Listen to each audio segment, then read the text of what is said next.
El susurro en la cal.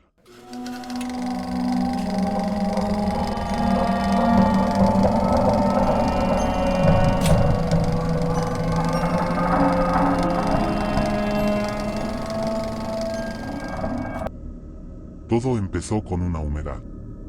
Eso le dijo Antonia al albañil que vino a ver la cocina de su casa, una vivienda humilde, de paredes encaladas, en una aldea calurosa de Jaén. La mancha no era grande, pero tenía contorno, una forma vagamente ovalada que parecía insistir en ser más que agua. El albañil raspó, tiró cal nueva, alisó. Cosa de nada, aseguró. Al secar, la forma volvió. Y con ella, la sensación de estar siendo observados desde el suelo. Antonia vivía con su esposo, Miguel, un jornalero de manos partidas por el esparto, y su hijo, Juan, un adolescente silencioso que había heredado el andar sigiloso de la casa. El hogar era sencillo, mesa de madera, sillas desiguales, estampas en la pared, un crucifijo que el sol descoloría cada tarde. Y el suelo, una mezcla vieja de cemento y cal, pulida por años de pasos y de agua de fregar. La segunda mañana, Antonia notó que la mancha tenía ojos. No es que sobresalieran ni se hundieran, eran sombras más densas en su interior, dos puntos que, a cierta hora, parecían brillar. Llamó a Miguel. Él se rió. Eso no son ojos, mujer. Es tu cabeza. Pero al anochecer, fue Miguel quien bajó la vista antes de meter la silla bajo la mesa. Nadie lo comentó. Todos comieron mirando a los platos. La tercera noche, Antonia oyó una voz. No era palabra, era la vibración muda de alguien que intenta hablar con la boca llena de calorías. Puso la mano en el suelo. Estaba tibio, como si latiera. Se santiguó. A la mañana siguiente, cubrió la mancha con un paño. Al retirarlo para fregar, vio que el contorno había cambiado, la sombra de una nariz, una comisura. Una cara sin nombre. Corrió la voz. Así hacen las cosas en los pueblos, se filtran entre los geranios, trepan por las celosías y llegan a misa antes que las personas. Primero vino la vecina, luego el cuñado, más tarde el alcalde con un guardia, por último, un señor de voz engolada que decía ser profesor. Todos opinaron. Sugestión, humedad, pintura mal dada, milagro, engaño. El profesor tomó fotos, el guardia tocó con la bota, Antonia chilló, el alcalde prometió mandar a un perito si la cara seguía allí mañana por la tarde. Nadie quería decidir, pero todos querían mirar. Esa noche, el rostro cambió por primera vez. Juan, que había dejado un vaso sobre el suelo para marcar el contorno, vio por la mañana que el vaso estaba dentro de la mancha, como absorbido por su borde. No había agujero ni hundimiento, el cristal descansaba plano, pero el dibujo lo rodeaba. Y los ojos ya no eran dos puntos, eran dos vacíos húmedos a los que la luz obedecía como si fueran pupilas. Antonia dejó de dormir. Fregaba compulsivamente, hasta que los nudillos se le levantaron en heridas. Miguel, que había empezado a beber más de la cuenta en la taberna, juraba que la cara sonreía cuando él cruzaba la cocina. Juan, en cambio, se quedaba en el umbral, inmóvil, con la certeza de que si daba un paso, el suelo lo recordaría. El profesor volvió con un maletín.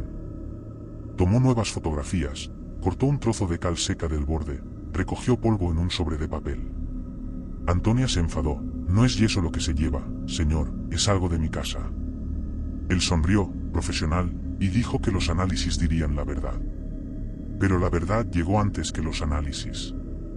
Apareció una segunda cara junto a la primera. No era igual, parecía más joven, quizá infantil, con una arruga en la frente que no debiera estar en la frente de nadie de esa edad. Y lo más terrible, miraba a la primera. No miraba a la familia, ni a la puerta, ni al techo ennegrecido, miraba, con devoción o hambre, al otro rostro. Aquella noche, Juan soñó que el suelo de la cocina era una piel inmensa, tensa, y que debajo corrían cosas. No lombrices ni ratas, eran recuerdos. Despertó mareado, con la lengua terrosa. En su almohada quedó una marca de calorías. Las visitas crecieron. A alguien se le ocurrió cobrar entrada simbólica. Miguel se negaba, y, sin embargo, aceptaba el dinero que el alcalde le ofrecía para los gastos. Antonia se sentía traidora cada vez que un extraño sacaba fotos. No son manchas, repetía, son rostros que aprenden. El profesor asintió por una vez.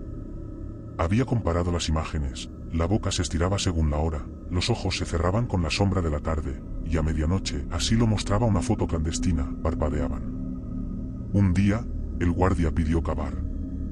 Si hay una tubería rota, lo sabremos. Antonia se negó. La cocina era su altar, el suelo, su memoria. Pero Miguel, cansado y con la vergüenza encendida por los murmullos del pueblo, dijo que sí. Trajeron picos y palas. El primer golpe sonó hueco.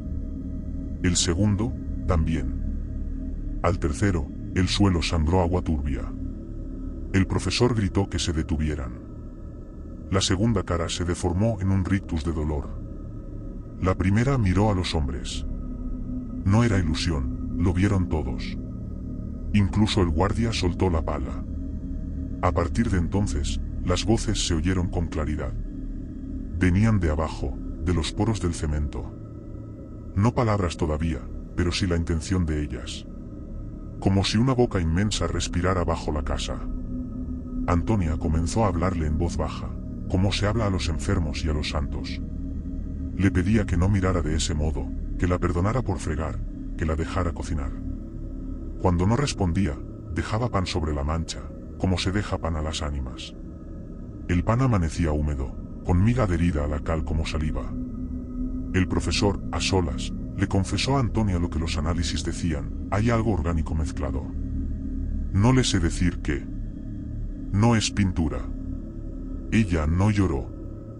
Solo se sentó, muy derecha en su silla, y dijo: ya lo sabía. La tercera cara llegó una tarde de viento. Era más vieja, surcada de líneas, con la boca torcida hacia un lado. Y, sin embargo, tenía algo de Miguel en el arco de la ceja. Antonia lo vio, y le temblaron las manos. Él, al advertirlo, se enfureció. Basta de brujerías. Cogió la escoba para borrar la expresión del suelo, pero la escoba se quebró al tocar la cal, como si hubiese golpeado piedra. La boca torcida se curvó un poco más, como si riera sin dientes. Esa noche, Miguel no volvió de la taberna. Lo encontraron al amanecer, dormido en el suelo del local, con la cara pegada al cemento. Cuando lo levantaron, la piel quedó impresa en gris claro, un negativo de su gesto cansado. El tabernero fregó 3 veces, la marca no se fue. Será aceite, dijo.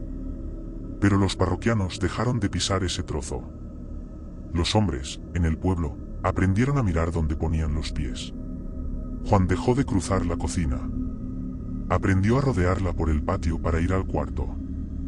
Antonia, en cambio, se quedó. Cocinaba con cuidado, soplaba la harina sobre el pan como un cura que da la bendición. Una madrugada, el suelo estuvo frío por primera vez.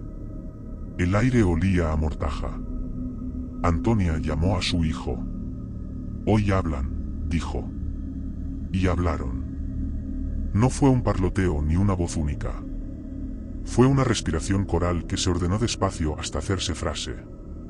Decía: no nos olvidéis. Al pronunciar la última sílaba, la cal se humedeció como piel febril.